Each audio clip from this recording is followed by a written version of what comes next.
Come back na naman guys, no? Sa isang araw na naman ng pagkakalikot. Last time, ito yung nagawa natin. Ito, yung nose frame niya. Nagsampa na natin dito. Tapos, sabi ko dun sa last video natin, tatanggalin natin yung ganito nung sa libin. So, ngayon sisimulan natin yon. Tignan natin kung hanggang saan yung matatapos natin. Pero malamang di din ulit natin siya matatapos. Baka sa ibang araw na lang natin siya tapusin. Pero, ayun. Sa ngayon, yun muna gagawin natin. Tanggalin muna natin yung frame sa harap.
So after ilang oras ng pagbubutas at pagdidrill at pagpapalo, yan, natanggal na natin to.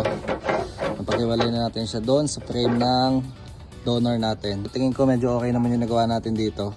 I-test fit lang natin siya doon sa libin natin na binubuo kasi para alam ko kung paano, kung alin pa yung kukunin. Tapos nga pala guys, diba sabi ko kukunin natin tong frame na to. Ayan, nasimulan na din namin siya ni Utol. Pinutasan namin, tinanggal na namin yung mga pinaghinangan niya. Tapos dito, tapos eto, baka tabasin na lang to dito kasi hindi na kaya ng powers. Masyadong matrabaho siya, no? Tapos nga pala, ito din, kukunin ko din to kasi yung sa libin natin, magkaiba siya. So kung mapapansin nyo, ito may hole mo dito pag ganito. Tapos, dalawa yung mounting point nung reservoir niya dito. Pero pag tinignan natin sa dito sa kabila, wala siyang mounting point, isa lang. Kasi yan, ito, test fit muna natin to dun sa kabila. Tignan natin kung maayos yung fittings niya. So ito medyo napalo ko na to ng konti kasi itong mga to yan, kung makikita nyo. Pagka nagtatanggal ng spot weld. Tapos, ayun, ganyan nagiging itsura niya. Pang, saktong-sakto. Sana hindi lang tayo magka-problema katulad nung naging problema natin dito sa kabila. So ayun. Ito nga pala guys yung resulta ng ginawa ko kahapon. No? Ito yung sinasabi ko na kailangan nating hinangan kasi hindi siya okay na. Kasi nga, ayun o, ang pangit na. Tapos, ito yung dinuktong natin. Kung makikita nyo dyan, ayun yung itsura niya. Itong taas naman, naayos ko na to. Nag-grinder ko na. Tsaka ito. Tapos ayun, hindi lang siya talaga pumapasok ng ayos. So yun no, yung next natin dito is pag natanggal natin to, yung kabila naman yung gagawin natin. Sobrang trabaho niya. Ubus yung isang araw para lang pagtatanggal ng spot weld. Tsaka pagtatanggal nung bracket dito kasi naka sealant siya. So kung makikita nyo dyan, ayan, napakatigas. Tapos yan, nasimulan na namin to, ito. So ang dami niya kasing spot weld. Hindi ko alam kung kailan ko ito matatapos. O kung matatapos pa to. Kasi nakakapagod talaga, sobra. Dapat ito kukunin din natin, itong taas na to. Pero wala baka hindi nakakayanin ng powers natin. Pero tignan pa din natin. Kahit magtagal, okay lang naman. Basta mabuo siya ng maayos. Nagsusukat nga pala ako dito. Nakita nyo naman yun sa timelapse kung napansin nyo. Sinusukat ko yung haba nitong mula dito hanggang dito. Ito alam ko parang mga 67. Tapos nung sinukat ko yung dito, parang iba yung sukat niya. No? 67.6 centimeters.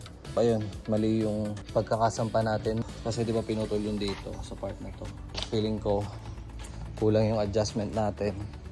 Pwede naman natin i-try pahabain or putulin ulit dito tapos extend natin ng konti para maging 67.5. Kasi itong isa, alam ko 67.5 din to eh. Ayan, 67.5. So feeling ko talaga yung kabila. Nagkamali lang tayo ng sukat. Pero magagawa natin yata ito ng paraan. Pero try natin. Pero kasi kung papalitan din naman natin to, di ba? Sayang naman yung effort. Tapos ayun, sa likod, ito parang gusto ko na din to simulan kasi mas madali to feeling ko. Kasi ito lang naman siya. Kukunin lang natin to hanggang dito. Tapos sasalpak natin yung nandoon sa taas na tail cut. So baka naman mas maayos yun or mas madali itong matapos para at least kahit papano madami yung nauubos nating bulok, diba? Etong sa kabila naman, sabi ko last time tatanggalin natin, diba? Kukunin natin yung nasa kabila. Pero hindi ko sure kung paano kasi yung tinry namin dito sa kabila, hindi namin siya alam kung paano paangatin. Sa pagkakaintindi ko, ito is diretso siya buong itong frame na to hanggang dito. Talas. Hanggang dito siya. Tingin ko hindi ko magagawa yun kaya pinutol ko na lang yun dito. Tapos yung kaduksong niya i-weld na lang natin doon sa kabila. Parang iduduktong na lang natin para malinis din natin yung ilalim. So ito yung tinabas natin dito, galing dito sa taas, no. Papaluin ko na lang ng konti para lumapat siya ulit. Kasi pinilit lang namin 'to maputol. Ayan, ganyan yung magiging itsura niya. Ilalapat lang natin siya ng maayos pero itong isa naman kasi okay pa. So siguro pag ito na baklas, lalagyan lang natin ng anti-corrosion yung loob. Dito sa likod, di ko pa na-check kung may bulok ba. Yun. At least kahit pa paano dito medyo konti lang. Ito lang siguro. Kailangan i-undercoat pero madali na yan. Sa dulo na yan. Yun lang muna siguro. No? Akala ko mabilis lang to. Makikita nyo dyan, ang dami niyang spot weld. Kaya tayo nagtagal, no? So malamang ganun din sa kabila. So dagdag trabaho ulit. Hindi ko alam kung matatapos natin itong project na to. Medyo nawalan ako ng gana kasi nakakapagod talaga siya. Pero yun nga, sabi ko last time, di ba? Kailangan lang natin ng tiyaga. Magiging worth it yan lahat sa dulo. Kasi hindi naman tayo araw-araw nakaka-encounter ng ganitong klaseng sasakyan. And hilig din talaga natin magkalikot. Kaya ayan, subukan natin kung matatapos natin siya. Pero pipilitin natin siya matapos. Kung hindi natin kayanin ng DIY, then baka ipagawa natin sa labas. Pero hanggat maaari, kung kakayanin natin, tayo lahat muna yung gagawa. Kasi ayoko na ipapagawa sa labas kasi gusto ko din matuto. So ayun. So yung pala guys, yung sa makina nito, yan, di ba STBT yung sa atin. Tayo na din magsasampa niyan dito. Pero yun nga, kailangan muna natin unahin yun. Then siguro baka, ano ba ngayon, May, June. Siguro by June or July, mapaharness na natin yung makina. Then sa loob, di ko alam kung tayo ba mag-wiring nito kasi hindi ako masyadong maalam dun sa mga climate control eh. Pero yung mga switches nito, madali lang to, kaya ko na to. Tapos ayun nga, yung mga mounting nito. Dapat kasi dito siya. Eh kaso nga, di ba, may nakalagay sa atin sa gilid. So hindi ko alam kung paano ang mounting nito. Tapos ayun, depende din kasi sa gagawa ng dash kung paano. Yun, papagawa din natin yung sa labas. Hindi naman natin kaya yun. And dapat sa nagpa-fiber siya. Yun na muna yung galaw ng project natin. Medyo malayo pa tayo sa finish line pero ayun. Subukan natin to tabasin ngayon. Tapos adjust natin ng konti palabas. Kasi sabi ko nung last time, 'di ba? Ito yata yung mali. So, feeling ko tama to. Tama na ako dito. Ito lang talaga. Adjust natin to paabante. Ito, tanggalin muna natin itong spot weld nito. Tara.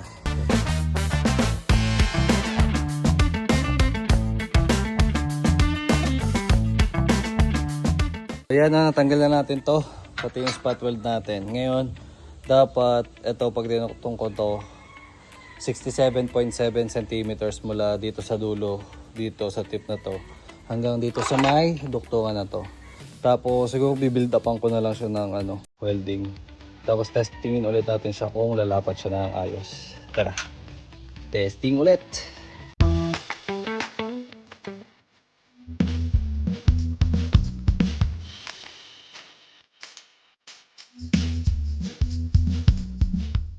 So yan, na-build up na natin siya.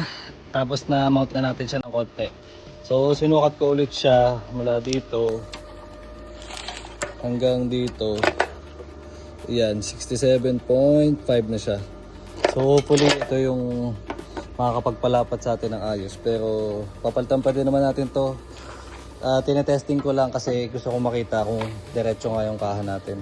Kasi hindi ko na alam kung diretso eh. Ayun. So balik tayo. Full weld na natin tong harapan.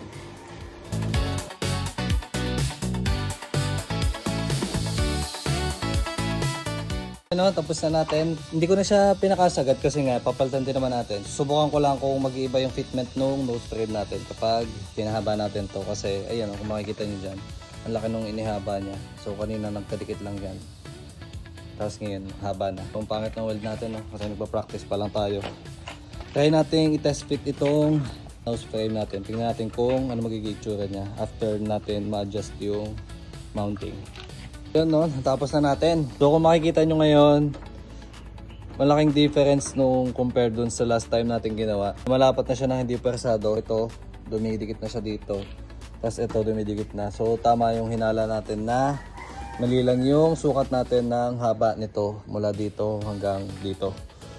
Testingin ko lang ng may fender kung papasok siya ng mas okay kasi ito, kailangan natin itong mailinya dun sa fender eh.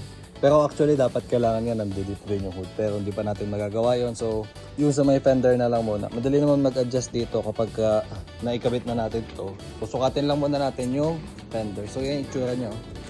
Pang! Shoot na shoot na! Konti pang adjustment. Test fit lang muna natin siya kung ang tama ba yung sa linya niya dito sa dalawang mounting points niya. Check natin. So yan o, compare dun sa last time. Yung last time kasi, inipit natin to ng vice grip para lang lumapat siya ng ayos. Pero ngayon, kung makikita nyo dito, ayan o, halos dikit na siya. Konting-konti pang adjustment, siguro makukuha na natin din to. Ayan, so na-mount natin itong 3 bolt dito sa fender. And dito sa gilid. So tingin ko medyo okay tayo dito. Ngayon, nagdadalawang isip tayo kung papalitan pa ba natin tong ilalim. Kasi umokay naman siya, kaso yun nga lang, may mga kalakalawang siya.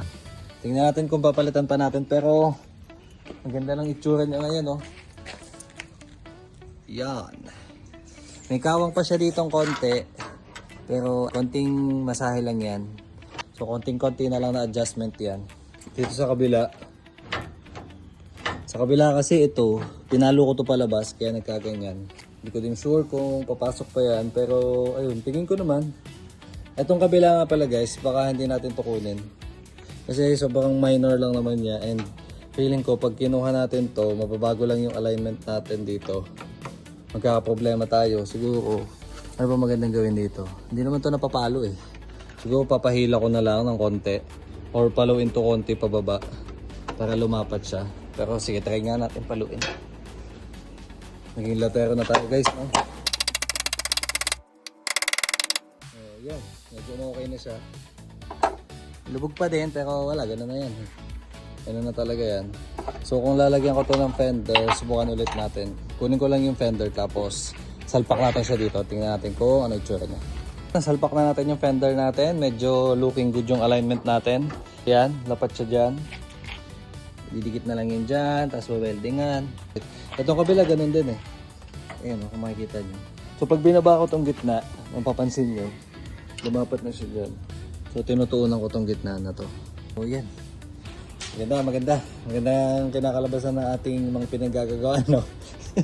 Kahit nakakapagod, medyo kahit pa paano nabawasan yung pagod natin kasi nakita natin na ganyan yung itsura niya. So konti-konti lang, mabubuti natin yan. Konting tiyaga, tapos haba ng pasensya. Matatapos din yan, no? Sa ngayon, yan muna yung itsura niya. Sa next siguro, tapusin natin to. Itong side na to, yung taas niya. Kasi, yun nga, hindi ko siya trip. Kahit sabihin natin na pumasok siya, hindi pa din ako satisfied na ganyan yung pinalabasan niya na pinagpatsi-patsi lang natin. Well, gano'n naman talaga, kasi bodyworks yan. Tapos yun, yan. Maganda. Ganda yung ating progress sa ngayong week na to. Hindi ko lang sure kung magagalaw natin to kasi wala ako ng weekends. Saturday, Sunday, alis tayo.